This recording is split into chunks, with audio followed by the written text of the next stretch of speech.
Γεια σας!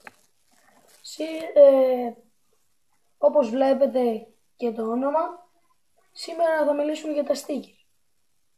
Τα stickers πουλούνται στα Lidl. Είναι μια προσφορά παιχνίδι. Ωραία, ας αρχίσουμε. Εδώ βλέπουμε διάφορα stickers. Να, όπως αυτό, για παράδειγμα. Λοιπόν, τα stickers έχουν βεντούζες που μπορούν να κολλάνε παντού.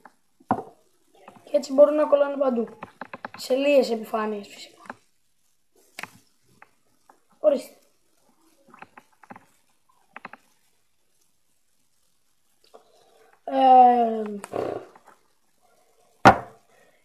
Είναι ωραία. Είναι διασκεδαστικά. Υπάρχουν διάφορα. Ας πούμε είναι τα τέρατα.